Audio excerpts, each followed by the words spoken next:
Oui, bonjour à tous.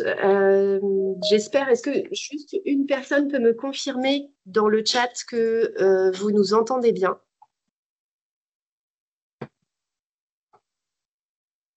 C'est bon. Ok, super. Merci beaucoup à vous de ce retour. Nous sommes ravis de se retrouver, de vous retrouver là aujourd'hui pour faire ce bilan et partager les avancées et les perspectives autour du Ségur du numérique en santé. Ce que vous pouvez apercevoir en partie à travers de la vidéo et de la petite vignette, c'est que nous sommes comme habituellement réunis euh, assurance maladie, GRAD, e-santé Bretagne et ARS pour partager ces différentes avancées. Je ne vais pas vous redétailler ici l'ensemble des intervenants. Vous voyez nos différents noms et puis on se présentera au fil de la présentation.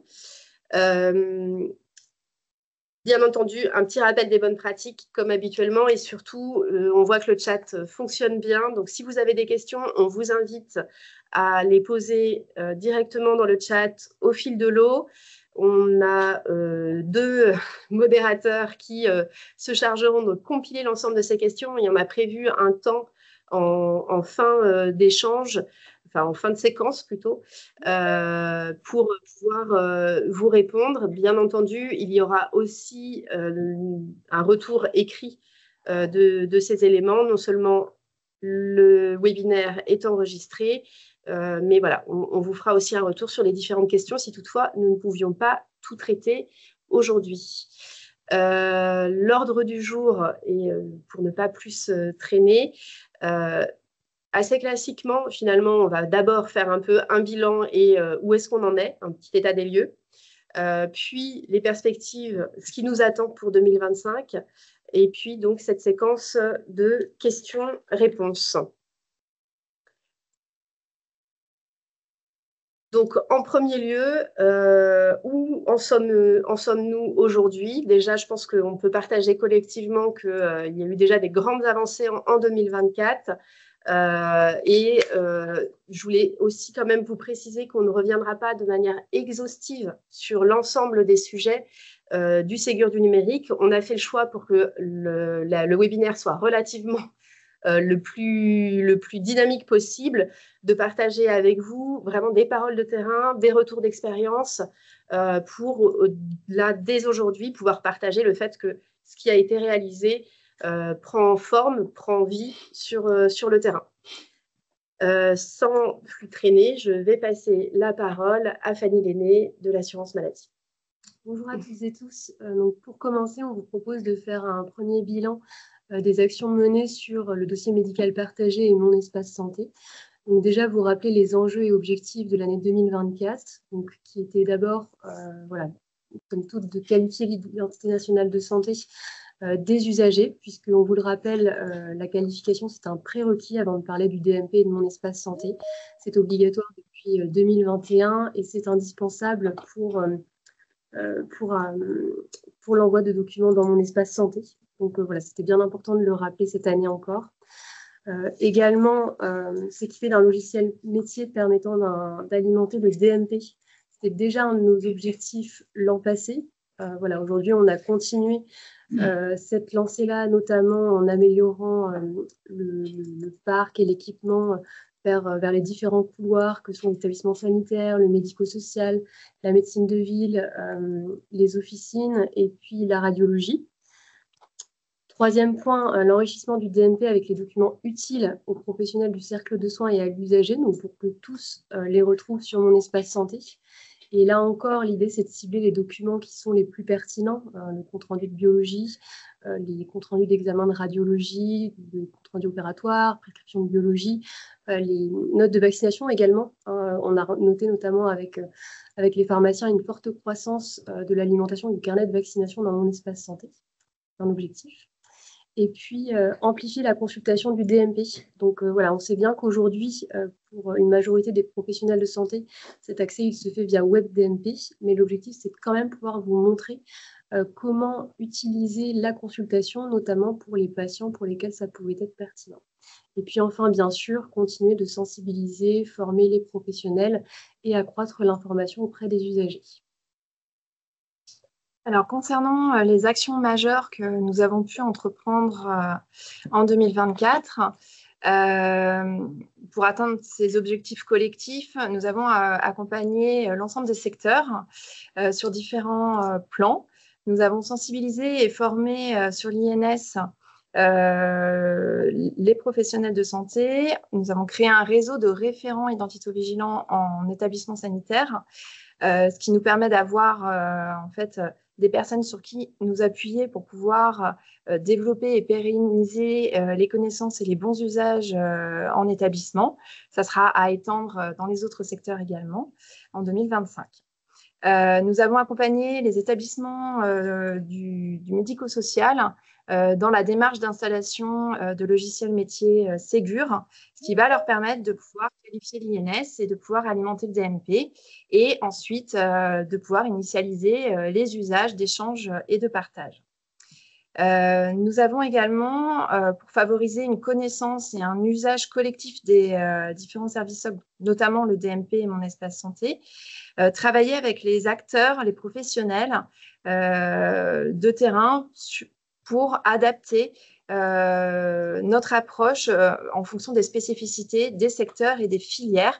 Par exemple, nous avons lancé un accompagnement sur la filière psychiatrique qui posait un certain nombre de questionnements quant à quel type de documents alimenter dans le DMP, pourquoi et quand utiliser la messagerie sécurisée de santé, et tous les questionnements qu'il peut y avoir sur l'invisibilisation des documents dans le DMP. Nous avons également sensibilisé et formé de nombreux professionnels sur le DMP et mon espace santé, notamment en établissement de santé, mais aussi auprès des professionnels de ville, notamment à l'occasion d'événements qui ont pu être organisés en lien ou par les CPTS et qui visaient en fait à pouvoir réunir les professionnels des différents secteurs, ville, hôpital, médico-social, autour des échanges ville-hôpital grâce aux outils numériques et qui ont pu permettre finalement d'avoir une sensibilisation commune et une réflexion commune sur l'usage du DMP et de mon espace santé sur les parcours patients. Les usagers, justement, nous avons également travaillé à pouvoir les sensibiliser et les mettre en capacité d'utiliser mon espace santé avec le relais, bien sûr, des professionnels qui sont les premiers porteurs de mon espace santé auprès de leurs patients ou usagers, mais aussi avec les représentants d'usagers qui sont pour nous des appuis forts pour pouvoir au quotidien, au fil de l'eau, dans les structures hospitalières notamment, informer et accompagner les usagers. Et nous avons également travaillé avec les acteurs en lien avec la fracture du numérique sur les territoires pour pouvoir accompagner au niveau vraiment des localités, en mairie, sur différents plans, les usagers sur ces sujets, mon espace santé et son activation. Enfin, 2024, ça a été une année où on a mené pas mal d'expérimentations, puisqu'il fallait pouvoir tester la mise en œuvre et les usages de mon espace santé dans les différents secteurs. Et donc, on a participé à 2 expérimentations nationales sur l'usage de mon espace santé au niveau de la ville et au niveau du médico-social.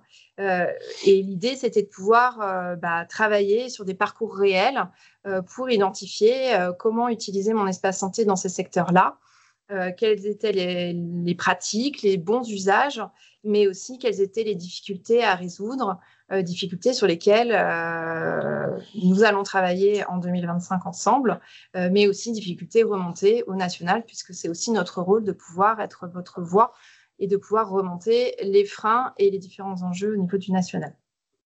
Je vais laisser la parole à Clarisse Wassac, qui est la référente DMP côté groupement régional e-santé Bretagne, qui va vous partager quelques indicateurs phares sur justement cette dynamique qui prend sur le DMP. Merci Aurélie. Bonjour à toutes et à tous.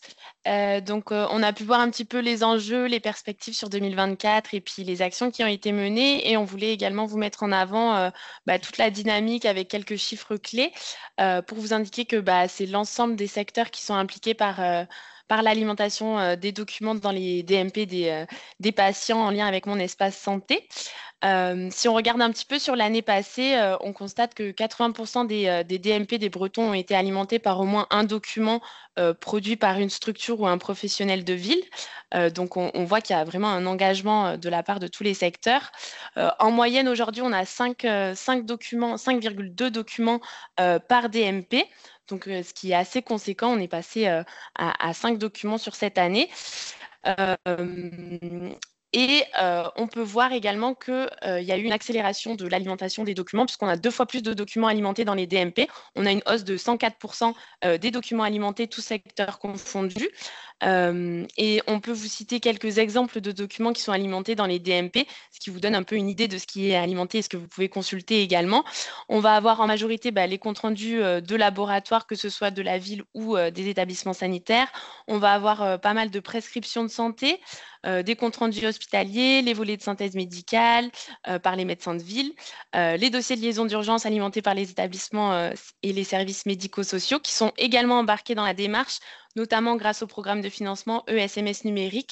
Donc, on a une grosse dynamique sur les établissements et les services médico-sociaux qui se sont beaucoup engagés sur l'année 2024 dans l'alimentation des DMP de leurs patients. On a plus 188% de documents alimentés dans les DMP des personnes en établissement ou en services médico-sociaux. Voilà, on a une grosse dynamique sur la région Bretagne sur l'alimentation des DMP, ce qui est très encourageant et l'ensemble des secteurs sont embarqués. Merci Clarisse. Oui, merci. Donc on a vu la partie alimentation. Le pendant, bien sûr, c'est la consultation. Alors ce qu'on voit, c'est qu'on est plutôt aux prémices, qui est notamment dû au fait de l'équipement logiciel qui aujourd'hui ne permet pas forcément de manière facilitée d'accéder à la consultation en DMP, puisque une bonne partie des professionnels de santé y accèdent via le web DMP. En revanche, ce qu'on remarque notamment en médecine de ville, c'est qu'il y a quand même une forte augmentation, avec 82 médecins qui ont testé la consultation au moins une fois en 2024. Les retours qualitatifs dont on dispose, c'est que notamment ces consultations sont utiles pour les patients, notamment polypathologiques, patients chroniques, pour lesquels il y a un réel intérêt à aller consulter le DMP et qu'il y a une forte probabilité pour lesquels il y ait des documents. Et par ailleurs, ce qu'on peut voir sur le pendant assuré, c'est que également les consultations de mon espace santé par les usagers a également extrêmement augmenté, avec une augmentation de 245%. C'est vrai que ce qui est intéressant dans le suivi statistique, c'est de voir notamment l'impact que peut avoir l'alimentation des professionnels sur la consultation des patients. On a pu voir que certaines baisses de consultation à certaines périodes de consultation usagée étaient corrélées par exemple avec une soudaine baisse d'alimentation des laboratoires. Donc ça met en avant le rôle des professionnels de santé dans la sensibilisation des patients à mon espace santé et le fait que l'alimentation de documents dans mon espace santé, eh bien, ça suscite un réel intérêt et une curiosité des patients qui ont envie d'aller activer leur espace. Et justement, sur ce sujet, on souhaitait vous informer que les patients qui n'ont pas activé leur espace reçoivent actuellement des mails de l'assurance maladie pour les inciter à activer leur compte et que par ailleurs, une campagne nationale de communication est actuellement en cours en grand public, que ce soit sur les médias télévisés, radio et réseaux sociaux pour continuer la sensibilisation. Merci Fanny. Alors, merci pour cette partie chiffrée, Clarisse et Fanny. Donc, les constats chiffrés sont importants puisque ça révèle la dynamique, mais je pense que ce qui est le plus important finalement, c'est la parole des utilisateurs, les professionnels, les usagers. Et donc, on a souhaité, pour représenter cette dynamique bretonne, laisser la parole à ces professionnels et usagers qui vont nous partager leur intérêt pour ces outils et la manière dont ils l'utilisent dans leur quotidien. Donc, parole au terrain.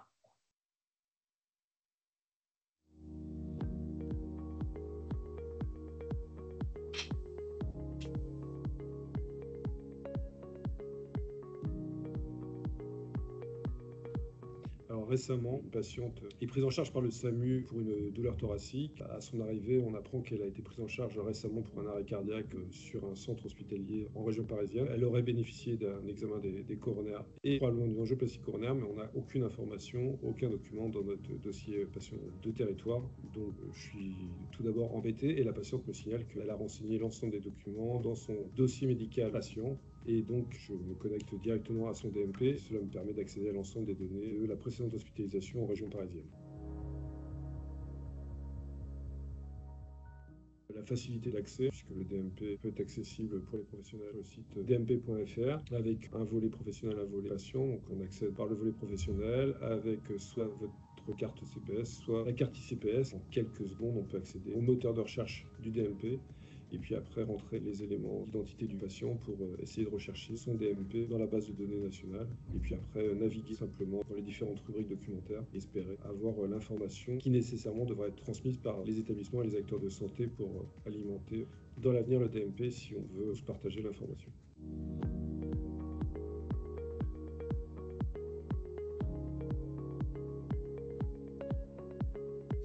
Je l'utilise comme étant la pierre angulaire de mon dossier médical, aussi bien pour les données médicales de mon profil que pour l'exhaustivité des documents qui jalonnent les différentes prises en charge.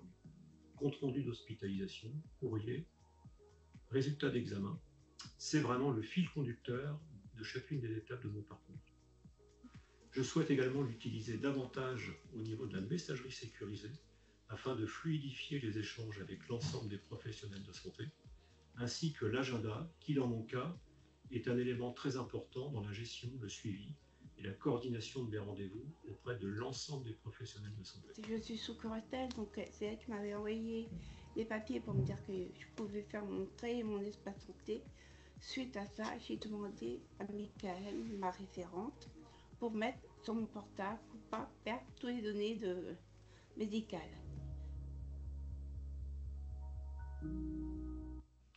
Je dirais que mon espace santé est un outil très intuitif, accessible, facile d'utilisation.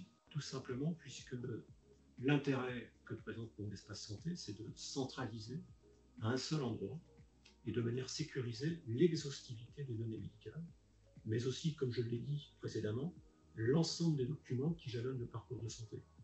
Pour toutes ces raisons, mon espace santé est vraiment un outil précieux, et d'ailleurs aussi précieux que doit l'être notre santé, et nous permet et nous aide à être réellement un véritable acteur de sa santé. J'en ai parlé autour de moi au niveau du travail.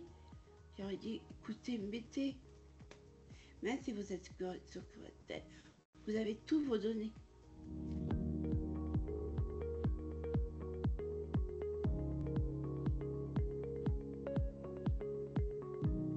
Donc l'idée de participer en fait à cette expérimentation, c'était aussi de pouvoir emmener d'autres professionnels dans cette dynamique, puisque l'intérêt c'est que, in fine, tout le monde puisse y avoir accès. Ces deux outils sont très performants, notamment en cas d'hospitalisation pour une personne qui a un état de conscience altéré. Ça permet aux professionnels de santé d'avoir toutes les informations.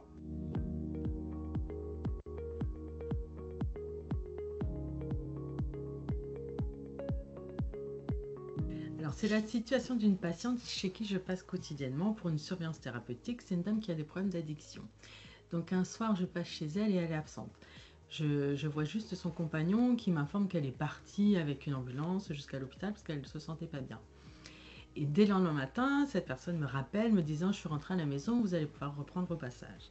Donc j'arrive chez elle, j'essaye de savoir ce qui s'est passé, elle n'arrive pas trop à m'expliquer. Je lui demande si elle a un compte rendu peut-être des urgences, elle n'en a pas. Donc je me questionne un petit peu et je pense au DMP. Je lui dis peut-être que si j'accède à votre DMP, si vous êtes d'accord, je vais trouver des informations qui m'intéressent. Elle est d'accord, évidemment. Et donc, dans l'après-midi, en rentrant chez moi, je vais sur son dossier médical partagé et je trouve le compte rendu des urgences qui explique voilà, qu'elle avait fait une chute à domicile, qu'ils ont fait des radios, qu'il n'y a pas de fracture et qu'on peut continuer le traitement habituel comme auparavant. Donc voilà, j'étais rassurée de savoir qu'elle allait bien finalement, que je pouvais continuer mes passages comme d'habitude.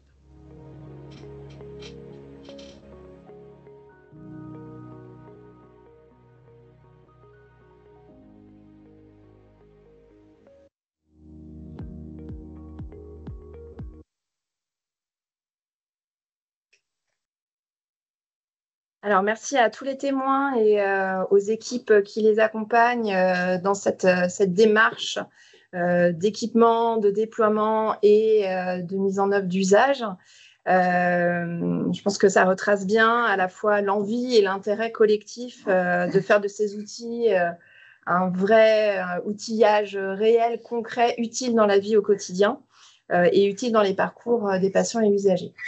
Donc, je vous propose maintenant d'aller faire un petit tour du côté de la messagerie sécurisée de santé avec Sarah Chapelier, qui est notre chef de projet MSS au niveau du groupement régional e-santé Bretagne. Oui, bonjour à tous et tous, vous m'entendez bien? Oui. Oui. Oui, c'est bon. Ok. Alors, juste un petit tour sur les enjeux côté enjeux et objectifs 2024 côté messagerie sécurisée de santé. Donc, forcément, le premier point, c'est vraiment ça a été vraiment de faire progresser l'équipement en messagerie sécurisée de santé de l'ensemble des secteurs. Donc, en travaillant aussi main dans la main avec l'assurance maladie pour le côté libéral conventionné. Accompagner aussi les professionnels dans la maîtrise et l'usage de la messagerie sécurisée de santé, parce que installer la messagerie ne suffit pas, il faut aussi réfléchir à comment on va l'utiliser, avec qui on va échanger, trouver les correspondants, intégrer la messagerie éventuellement aussi dans le logiciel métier. Donc tout ça, ça se travaille et ça se travaille avec les structures. Et bien sûr, du coup, amplifier les flux d'échange en messagerie sécurisée de santé, parce que c'est d'une importance cruciale pour sécuriser l'échange et le partage d'informations de santé et de données sensibles. Donc, quelques actions majeures. Donc, il y a différents services hospitaliers qui ont été accompagnés sur l'utilisation de la messagerie sécurisée de santé, donc avec des formations des professionnels, des accompagnements sur la mise à jour des annuaires internes aussi, pour bien retrouver les correspondants et pour pouvoir correspondre avec eux, et des accompagnements aussi sur la communication auprès des partenaires. Donc, pour pouvoir indiquer, par exemple, que la structure est désormais équipée d'adresses de messagerie sécurisée de santé et qu'elle peut les utiliser. Donc, voilà, on a tout un kit de communication qu'on peut mettre à votre disposition si vous le souhaitez. On a aussi mis en place une série de rétex. Ils l'ont fait, ils en parlent, qui en fait fait appel à des professionnels de structure qui vont partager leur expérience sur la mise en place de la messagerie sécurisée de santé ou sur la mise en place de circuits d'échange. Donc le dernier en date, c'était le centre hospitalier de Poitiers, qui a pu mettre en place des échanges de manière pérenne avec les laboratoires du secteur et qui par la suite, voilà, a pu mettre en place des systèmes de réception automatisés des comptes rendus de labo, ce qui permet de prendre en charge plus rapidement les patients. Voilà, c'était assez intéressant. Donc, au niveau des actions majeures, comme je disais, on a aussi toute la démarche d'équipement qu'on accompagne, ainsi que des ateliers cas d'usage qu'on mène auprès des établissements médico-sociaux, notamment qui sont en programme de financement ESMS numérique. Et donc, on a aussi, ça c'est plutôt côté assurance maladie, des accompagnements de proximité auprès des officines et des médecins généralistes qui se poursuivent et globalement de tous les professionnels libéraux sur le territoire. Si tu veux changer. Alors, côté usage sur le terrain, on est parti sur une option un petit peu différente. C'est des enregistrements audio que vous allez entendre. L'objectif étant de parcourir un petit peu les différents secteurs. Et donc, on commence avec les professionnels de santé libéraux qui, comme vous le voyez sur la slide en bas, sont plutôt bien équipés sur le territoire breton. Notamment, voilà, on voit les sages-femmes sont très dynamiques sur ce sujet, et les professionnels de santé libéraux, eux aussi, se mettent à la messagerie sécurisée de santé. Donc, on a plus 46% de messages envoyés sur l'année 2024 VS l'année 2023. Donc, sans attendre Ah, est-ce que c'est possible de mettre l'enregistrement? Hop. Alors, il faut survoler. Merci beaucoup.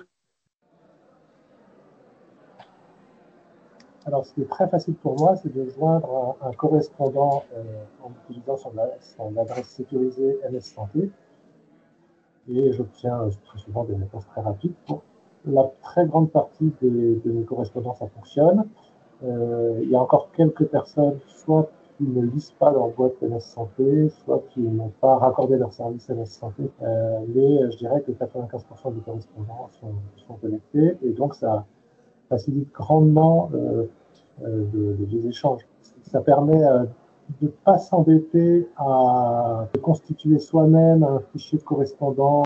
Et puis, le fait d'écrire un mail oblige à formaliser sa question. Donc, il y a un côté aussi réflexif qui est très, très intéressant. Merci beaucoup. Alors, j'espère que vous avez bien pu tout entendre, hein. C'est les aléas du direct, l'enregistrement n'est pas de la meilleure des qualités, mais donc voilà, c'était le retour d'expérience d'un médecin sur l'Ille-et-Vilaine. J'ai eu l'occasion aussi d'interroger donc un DAC, un dispositif d'appui à la coordination, donc celui aussi d'Ille-et-Vilaine, donc qui s'appelle DACTIV. Donc 2 personnes ont été enregistrées et je te laisse lancer. Alors depuis 2 ans, notre structure est passée de l'utilisation du fax à l'utilisation à 100% de la messagerie sécurisée. Donc on y a vu plusieurs avantages. Plus besoin de tenir un répertoire spécifique des contacts puisqu'on s'appuie sur l'annuaire MS Santé qui est très complet. Et puis, on ne se pose plus la question sur l'interopérabilité des messages de messagerie depuis la mise en place de MS Santé.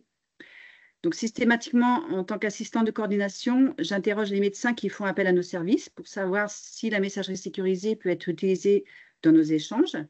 Et dans la majorité des cas, la réponse est positive. Et donc, je remarque que les professionnels libéraux sont plutôt bien équipés du messagerie sécurisée et qu'ils l'utilisent. Donc voilà, c'était le retour d'expérience de Madame Nadège Coulange et Valérie Guillerme. Donc on n'a pas pu mettre tout l'enregistrement, mais c'était très intéressant d'échanger avec elles.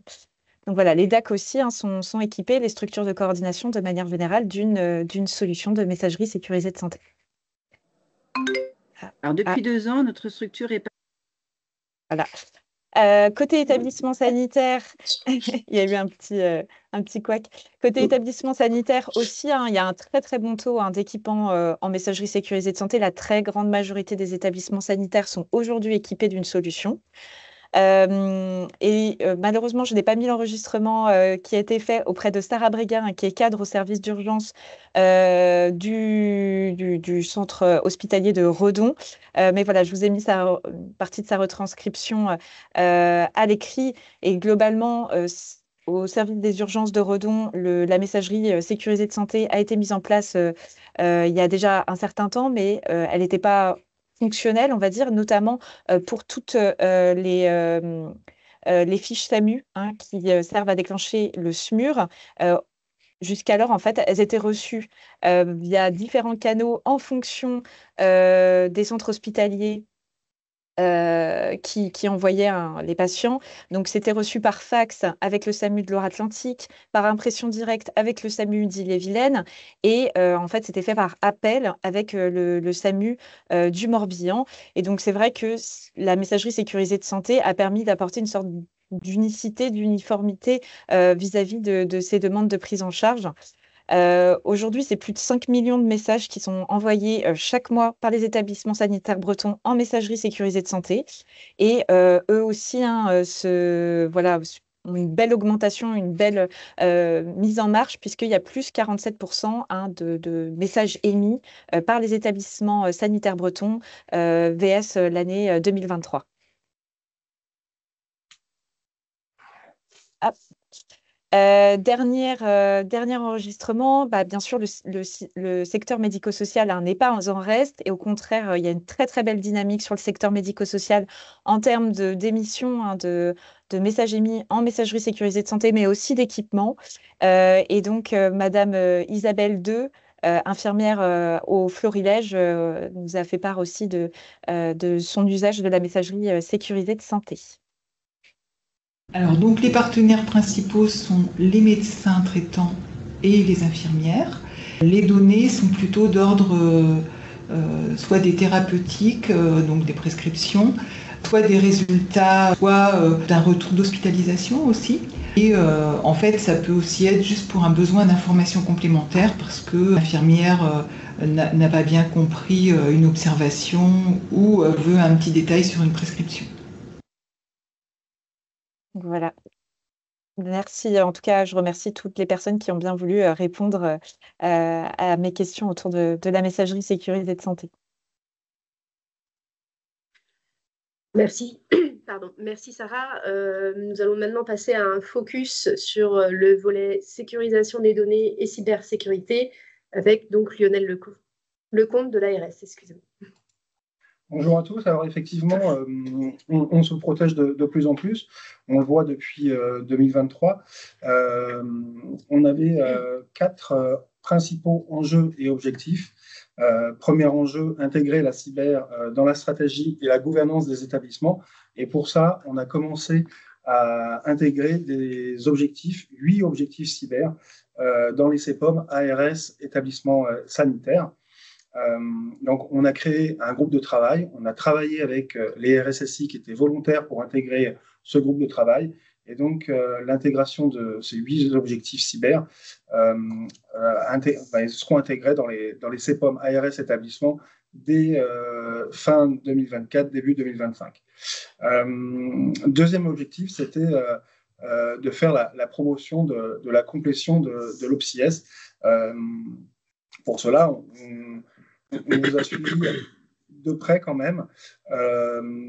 Ça vous a permis de compléter notamment les 43 mesures prioritaires sur la cybersécurité au sein de vos structures, ce qui nous permet d'avoir une espèce de snap au niveau ARS, au niveau régional, de vos avancées sur la mise en place de la cybersécurité au sein de vos structures.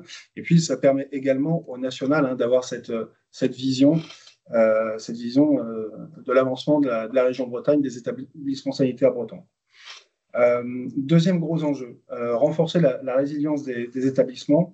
Et ça a commencé dès 2023 avec le financement et le suivi des exercices de gestion de crise cyber. Donc, tout d'abord sur le secteur sanitaire et puis dès 2024 sur le secteur médico-social avec notamment l'embarquement de 6 structures pilotes.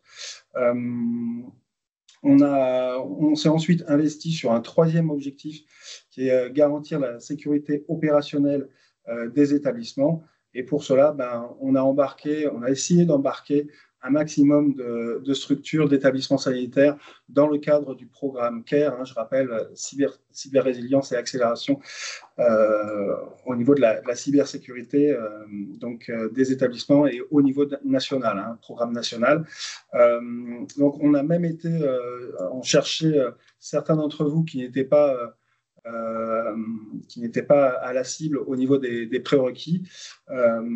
Merci encore au grade e-santé Bretagne qui a fait des gros efforts pour embarquer tous les établissements bretons sur le domaine 1 de ce programme.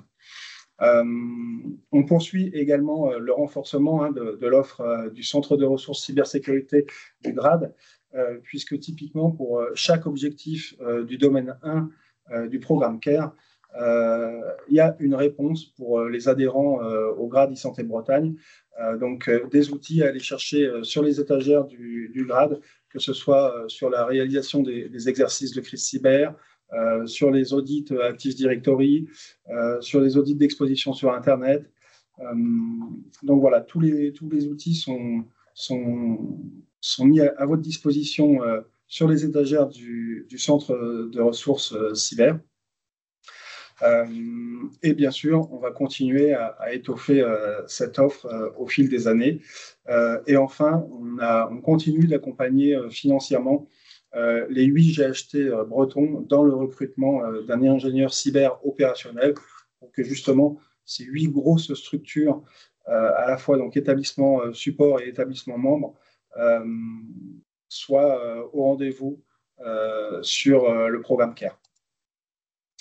Quelques chiffres pour vous exprimer la dynamique bretonne. Donc, au niveau des exercices de gestion de crise cyber réalisés à mi-2024, donc entre mi-2023 et mi-2024, sur le secteur sanitaire, ce sont 94% des structures qui ont réalisé un exercice de gestion de crise cyber. Donc, sur le secteur sanitaire, ça correspond à 107 structures sanitaires qui ont réalisé un exercice de crise entre mi-2023 et mi-2024. Et puis, comme je vous le disais en introduction, on a commencé à investir le secteur médico-social avec 6 structures médico-sociales pilotes sur le S1 2024. Et c'est nouveau, on vient d'intégrer également 32 structures sanitaires fin 2024 sur la réalisation des exercices de gestion de crise cyber. 32 structures médico-sociales. Pardon, 32 structures médico-sociales, effectivement. Alors, bien sûr, les exercices sanitaires ne sont pas uniquement pour vous.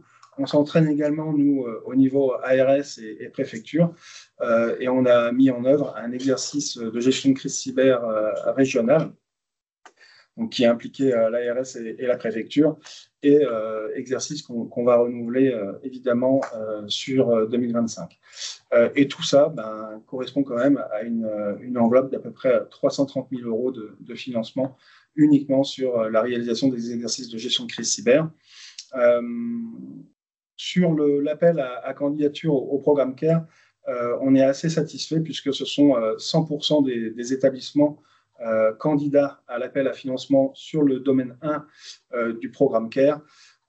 Donc bien sûr, on va continuer dès 2025 sur le domaine 2 à essayer de faire en sorte que le plus possible d'établissements soient en rendez-vous et candidats sur ce domaine.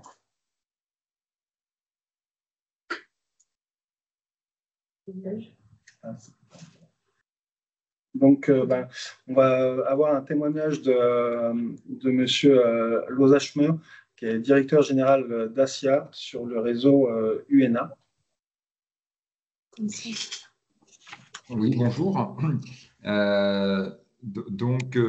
Alors, ASIA Réseau UNA est une association en Ille-et-Vilaine qui gère à la fois des services à domicile, services autonomie à domicile, aide et soins, un centre de santé infirmier et puis 2 établissements EHPAD et foyers de vie, donc un spectre assez large. L'enjeu majeur ou les enjeux que j'avais pu repérer sur cet aspect de cybersécurité, c'était pouvoir assurer la continuité de service, évidemment la protection des données des personnes, également un enjeu financier, alors non pas en tant que rançon, encore que, mais plutôt sur tous les frais, tous les surcoûts annexes que peuvent engendrer une cyberattaque, et puis évidemment les conditions de travail des salariés. En cas de cyberattaque, on sait bien qu'il y a une dégradation du stress et puis de la surcharge de travail.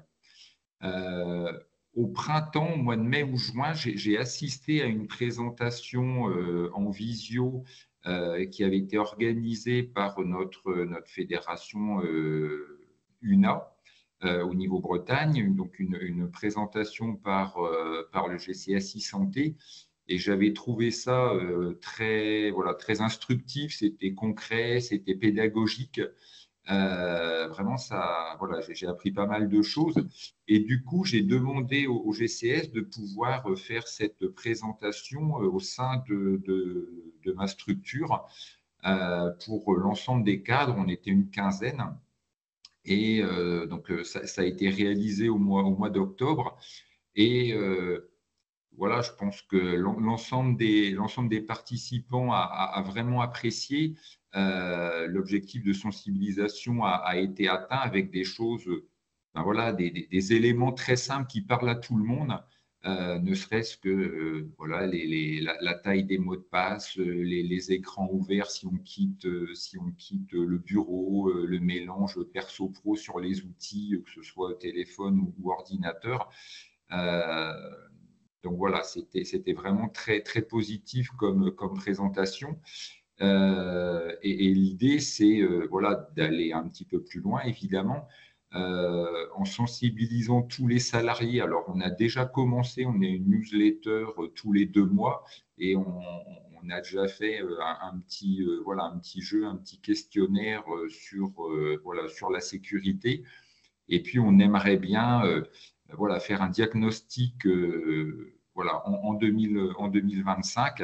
Alors, si c'est possible avec le GCS, ce sera encore mieux. Sinon, on le fera à minimum en interne pour voir où on en est et sur quel point on doit insister pour améliorer notre sécurité. Voilà ce que je pouvais dire. Merci à vous. Merci beaucoup de ce témoignage et de ce retour d'expérience. On va avoir un second… Oui, juste, si vous me permettez, vraiment, on a beaucoup apprécié l'intervention de Madame Basset du GCS et je ne peux qu'inciter mes collègues à en profiter. Merci de ce retour très positif. Un second retour d'expérience et témoignage de la part de M. Milleville, donc RSSI au groupe HSTV. Bonjour à tous, merci pour cette prise de parole. Oui, en effet, ce que je peux évoquer sur les retours d'exercice de cybercrise, mais pas que, c'est qu'à l'aide du groupement régional e-santé Bretagne, on a le bénéfice d'un marché. Ce bénéfice de marché nous permet de pouvoir obtenir un exercice de crise sur étagère d'un niveau qu'on l'on souhaite via différents intervenants. Ça pourrait être Orange Cyberdéfense, PwC Chrysalide et encore un autre adhérent à ce marché, prestataire à ce marché. L'avantage, c'est qu'on a des tarifs préférentiels. Bien entendu, cet exercice de cybercrise, ça permet de sensibiliser drastiquement la direction générale et ensuite mettre en œuvre un plan d'action sur la continuité et la reprise d'activité de nos structures. Les exercices sont adaptables, qu'ils soient pour des établissements sanitaires ou médico-sociaux. L'avantage, c'est qu'ensuite, on a un petit peu un fil conducteur grâce au rétex de cet accompagnement. Le GCS nous met aussi à disposition des campagnes de phishing, des cyberdiagnostics de nos systèmes informatiques. Et grâce à ça, ça nous permet d'abonder le plan d'action sécurité de nos politiques de sécurité des systèmes d'information. Tout ça pour aller dans une meilleure stratégie et une meilleure résilience de notre informatique. Tout ça dans le prolongement du programme CARE sur la résilience des annuaires informatiques, de nos accès distants. Voilà, le cyberdiagnostic nous permet en fait de tester nos sites internet et de mettre les actions de correction pour qu'ils soient moins attaquables. En tout état de cause, voilà ce que je peux dire à peu près sur le retour des exercices de crise. Voilà. Merci beaucoup à vous aussi pour ce témoignage avec bien cet objectif de rendre vivant le bilan de ce qui s'est passé, en tout cas en 2024, et de voir les effets sur le terrain des actions qui ont pu être mises en œuvre. Si on essaye maintenant de se projeter sur l'année 2025 et ce qu'il nous reste à faire collectivement pour que ça marche, on a fait le choix. Alors, la slide peut paraître chargée spontanément, mais ce qu'on voulait illustrer là, c'est le fait que maintenant qu'un certain nombre de bases ont été posées grâce aux différents services socles et aux différents programmes qui ont permis d'accompagner et aux différentes actions qui ont été mises en œuvre. L'objectif maintenant, c'est vraiment de faire en sorte que tout ça prenne vie au sein des parcours de prise en charge des personnes et que chaque outil numérique puisse servir le parcours de la personne et fluidifier les interactions qui peuvent y avoir entre les différents acteurs. Donc maintenant, voilà, notre objectif est vraiment aussi de pouvoir réfléchir avec vous à cette cible de travail en parcours autour de toutes les thématiques qui peuvent se présenter. Là, ce n'est qu'une illustration où on peut apercevoir, vous voyez, différents petits logos qui vont être tant mon espace santé que la messagerie sécurisée, mais aussi au-delà, évidemment, l'INS. Enfin, voilà, je ne refais pas le tour de l'ensemble des services socles, mais aussi au-delà de ces services socles, d'autres outils qui peuvent contribuer à la fluidification de ce parcours et à une prise en charge, on va dire, optimisée, comme voilà, des outils de parcours qui peuvent aussi venir appuyer cette prise en charge. Donc ça, c'est notre cible, on va dire, que l'ensemble de ces outils aient des usages dans le quotidien des professionnels et que ça vienne finalement faciliter, appuyer cette prise en charge. Dès 2025, on va continuer d'expérimenter certains parcours sur lesquels, j'espère, on pourra vous faire des retours d'expérience au moins l'année prochaine, en tout cas. Et n'hésitez pas, là aussi, à revenir vers nous si vous vous dites « Ah, mais moi, sur mon territoire, il y a une dynamique spécifique autour de telle ou telle prise en charge. » Et on aimerait réfléchir avec vous à justement comment faire intervenir le bon outil au bon moment et avec les bons usages pour justement appuyer l'ensemble de ces parcours. En 2025, on s'est fixé, nous, trois grands axes, on va dire, d'intervention, non seulement sur lesquels on va revenir maintenant, non seulement de pouvoir poursuivre l'ensemble des actions mises en place et les efforts mis en place autour de l'alimentation de mon espace santé et les usages du dossier médical partagé, mais aussi donc de renforcer ces usages et tout ce volet parcours, sans oublier la partie sécurité. Donc, on va revenir sur ces trois axes ensemble maintenant. Comme je vous l'évoquais, donc un premier enjeu autour de la poursuite de la dynamique d'alimentation qualitative, puisque là, on voit que maintenant, ça y est, on a des documents dans mon espace santé. L'objectif est aussi que ce soit le bon document qui soit le plus pertinent justement pour la prise en charge. Et donc, amplifier aussi la consultation. On en a eu les témoignages. On voit que voilà, ça prend du sens aujourd'hui, le fait de pouvoir consulter mon espace santé à partir du moment où il y a bien des documents. Il y a aujourd'hui des documents et qu'on va travailler à ce que ce soit encore plus les bons documents qui soient pertinents. Je vais donc passer la parole à Loïc sur ce volet. Oui, donc, alors en effet, un enjeu pour 2025 sera de continuer la dynamique d'alimentation du DMP Mon Espace Santé qui a déjà bien été boosté en 2024. On s'est focalisé sur l'alimentation. En 2025, il faudra aussi du coup qu'on travaille à la consultation. La question a été posée dans le chat. Il faut vraiment que tous les professionnels des différentes catégories puissent être mis en capacité de consulter le DMP Mon Espace Santé pour que finalement le travail effectué par tous porte ses fruits dans le cadre de parcours. La consultation, c'est aussi l'affaire du patient via Mon Espace Santé. On va continuer de travailler à faire que Mon Espace Santé devienne vraiment le carnet de santé numérique des Français. Donc là aussi, on a des belles dynamiques de prise en main de cet outil très intuitif, Mon Espace Santé. On a travaillé durant l'année 2024 à des expérimentations sur des parcours de bout en bout, du médico-social jusqu'au sanitaire, en passant par la ville ou le domicile et en intégrant à chaque fois les patients et les usagers dans ces expérimentations. Donc là, ça concrétise vraiment l'intérêt de tout ce partage de données de façon sécurisée avec le DMP Mon Espace Santé. Et qui dit partage dit forcément continuer donc l'alimentation et amener la consultation. Donc la consultation, on va en vague 2 2025 essayer de la faciliter, de la rendre ergonomique pour les professionnels de ville, mais également en structure sanitaire. Aujourd'hui, on ne va pas se mentir, ce n'est pas encore le cas. La consultation, elle reste compliquée. Il faut passer par le web DMP. C'est faisable et on peut quand même commencer à travailler sur des usages et des parcours. Donc, c'est l'objectif 2025. Mais avec de nouvelles versions logicielles, tout cela va être facilité en 2025. Sur le volet médico-social, du coup, Géraldine va nous faire un petit retour autour de SMS numérique et les perspectives 2025. Oui, bonjour, très rapidement.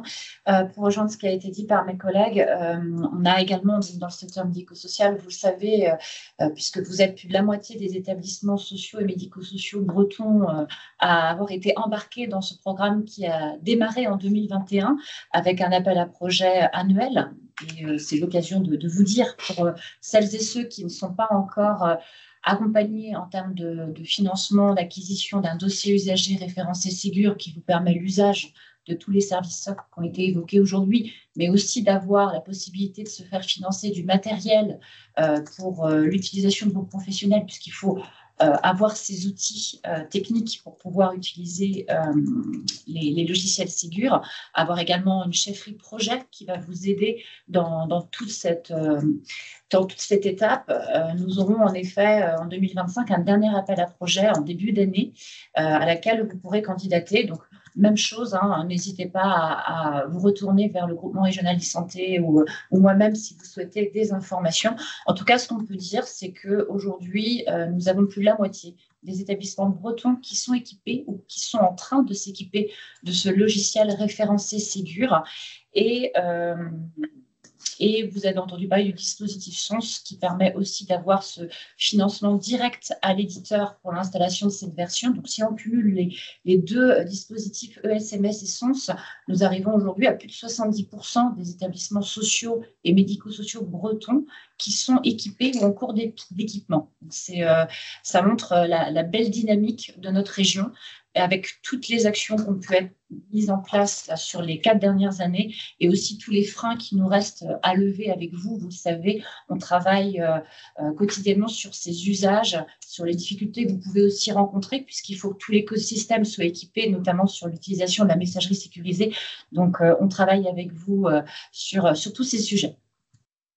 Merci Géraldine. Donc, sur le volet sanitaire, de manière assez synthétique, on a donc le programme Open 2 qui permet d'accompagner du coup les établissements sanitaires avec une première phase qui a déjà été lancée et qui va se poursuivre jusqu'à l'été, qui a l'été 2025 et qui a donc pour objectif d'amplifier, de pérenniser les usages d'alimentation de mon espace santé, mais aussi de la messagerie sécurisée et l'ensemble des pratiques autour de l'identito-vigilance et donc de l'INS, donc qui viennent appuyer ce qui a déjà été initié autour du programme précédent, donc SUNES.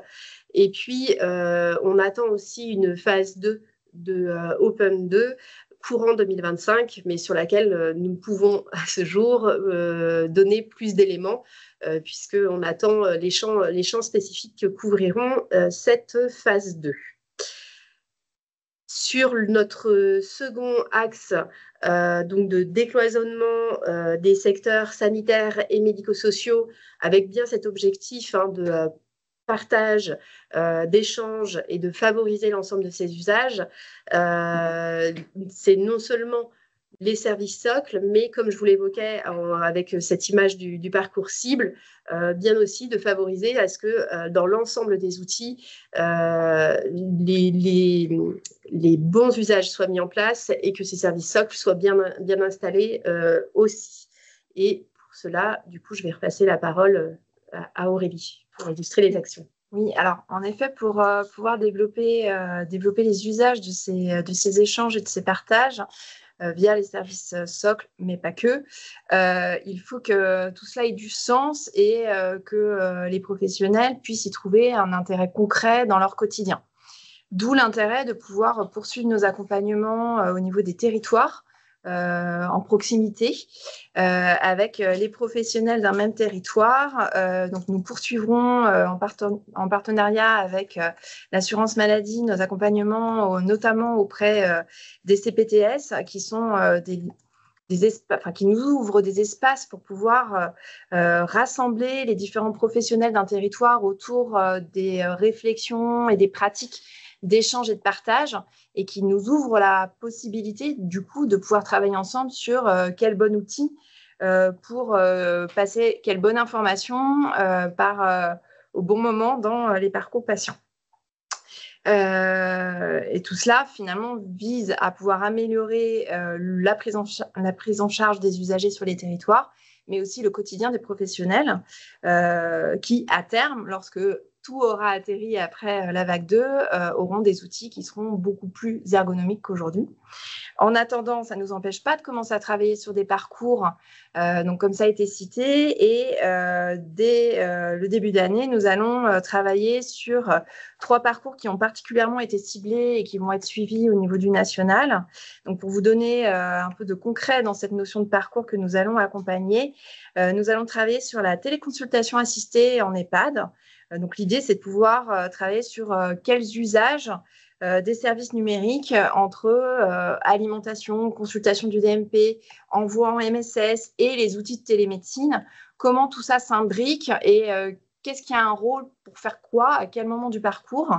Donc ça, c'est ce qu'on va pouvoir travailler et observer avec des établissements volontaires. L'idée, c'est de pouvoir dessiner ces types de parcours, les usages, l'intérêt, les bonnes pratiques et de pouvoir les diffuser ensuite à l'ensemble de la Bretagne. Nous allons également travailler, et ça a déjà commencé, sur l'adressage d'un patient, enfin 2 patients aux urgences par leur médecin traitant. Quelle bonne information partager au service d'urgence et par quel canal pour améliorer la prise en charge. Et puis, en retour, comment être informé, moi, médecin traitant, du devenir de mon patient. Donc, travailler avec les urgences pour trouver les bonnes modalités, les bons outils pour se passer la bonne information au bon moment. Et puis, 3e parcours, on va travailler sur l'hospitalisation d'un résident de maison d'accueil spécialisée en urgence.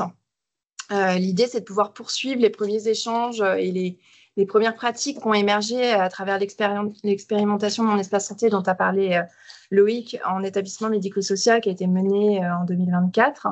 Et l'idée, là, c'est de pouvoir élargir le sujet, pouvoir pérenniser ce qui a déjà été initié et que tout le monde puisse avoir, le médecin traitant, la masse, les urgences, la pharmacie, l'information au bon moment pour améliorer la prise en charge de la personne, la résidente de la masse, et puis son retour aussi en établissement. Donc, ces différents parcours réels portés par les différents professionnels et partenaires du territoire vont nous permettre d'être des leviers finalement pour développer l'usage de la messagerie sécurisée de santé entre les professionnels, mais aussi avec les usagers à travers la messagerie citoyenne de Mon Espace Santé. Donc, vous avez vu tout à l'heure Sarah Chapelier sur la messagerie sécurisée de santé.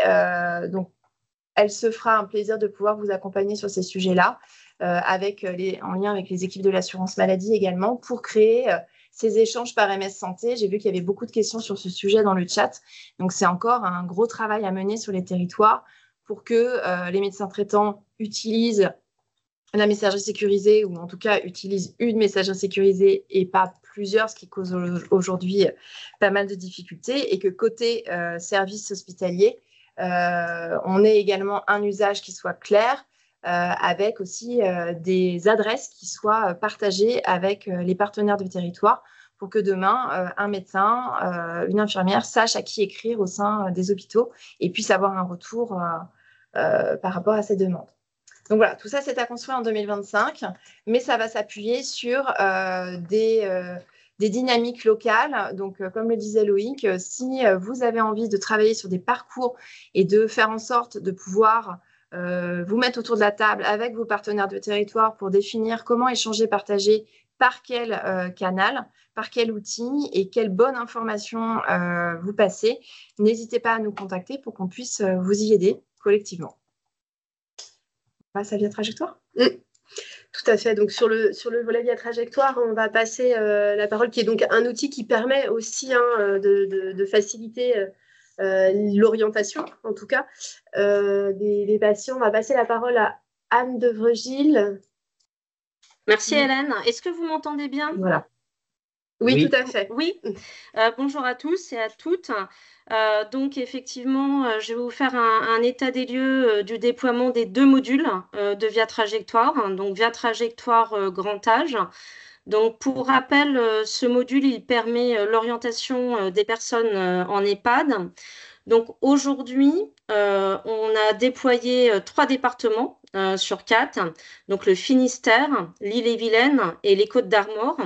Donc, l'objectif, c'est de finaliser le déploiement de VT Grand Âge sur le 56 d'ici l'été. Donc, en ce qui concerne via trajectoire sanitaire, donc, le module permet l'orientation des personnes en SSR.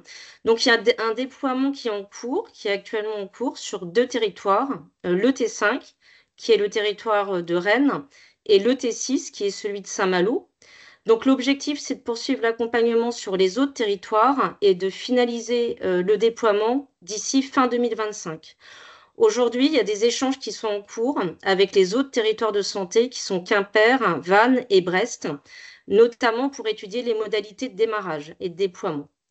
Donc, via trajectoire, c'est un ensemble de modules. Donc, j'ai cité ceux de grand âge et de sanitaire.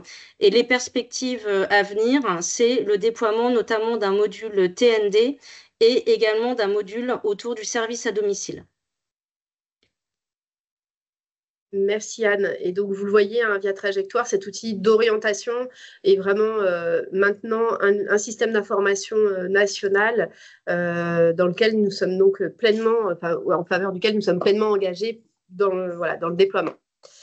Dernier axe en termes de perspective de 2025, donc un axe autour de la sécurisation et des systèmes d'information. Et quand on dit sécuriser les systèmes d'information, on ne parle pas que de cybersécurité, mais bien de l'ensemble des actions qui peuvent contribuer à la sécurité.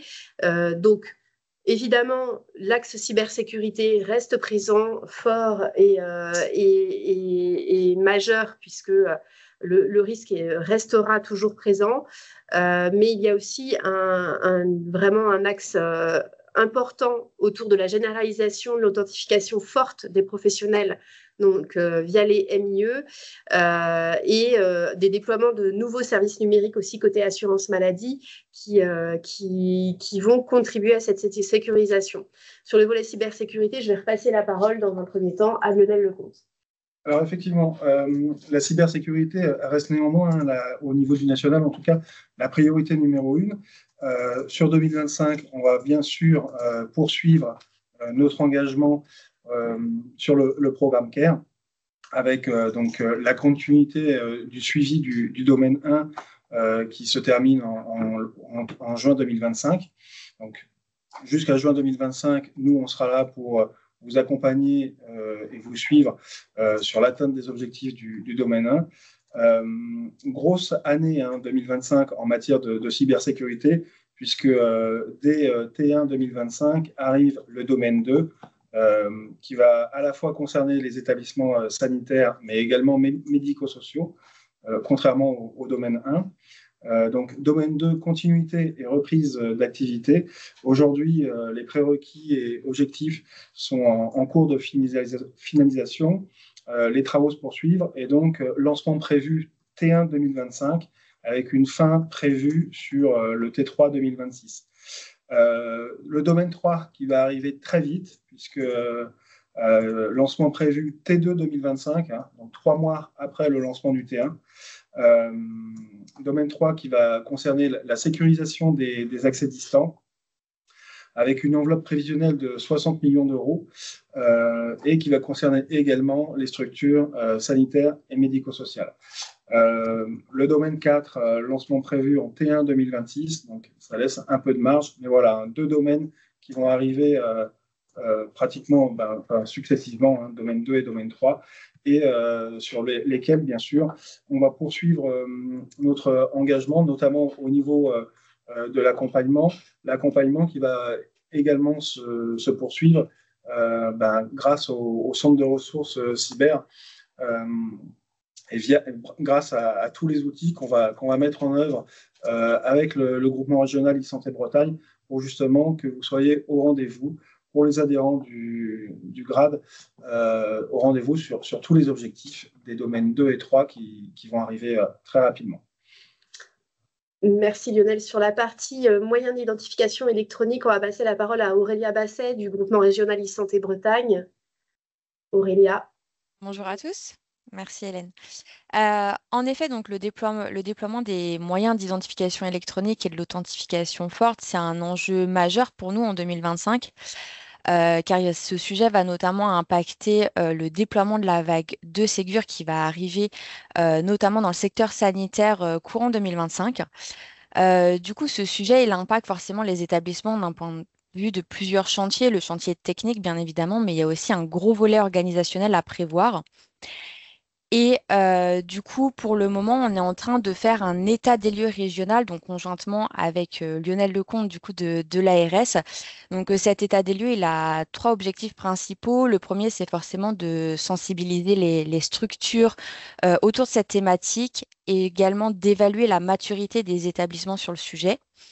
Et aussi de construire forcément un accompagnement régional qui va être adapté aux besoins terrain.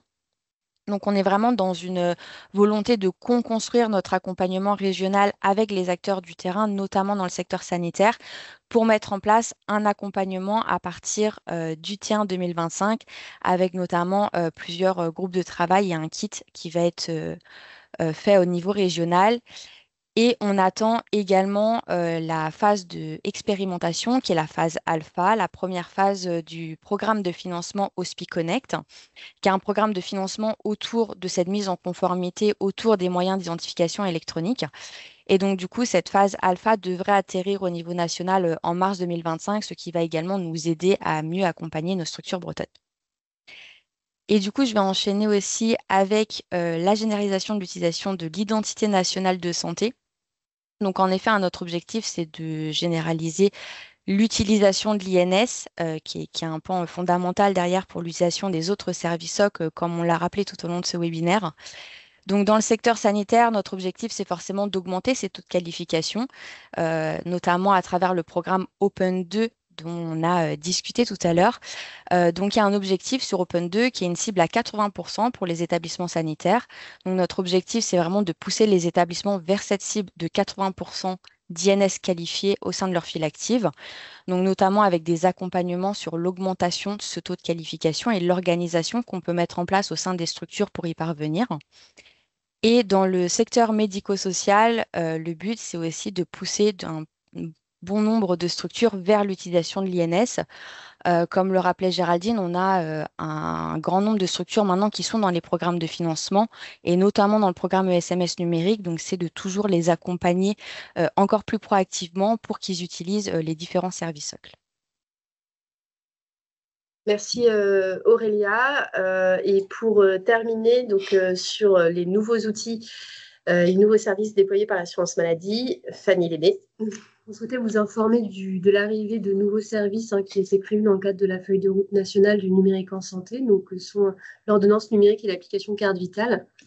L'ordonnance numérique, vous avez certainement dû en entendre parler puisqu'elle est actuellement en cours de déploiement. C'est un service qui permet de dématérialiser le circuit de l'ordonnance, donc entre prescrit et prescripteur, pour toutes les prescriptions exécutées en ville.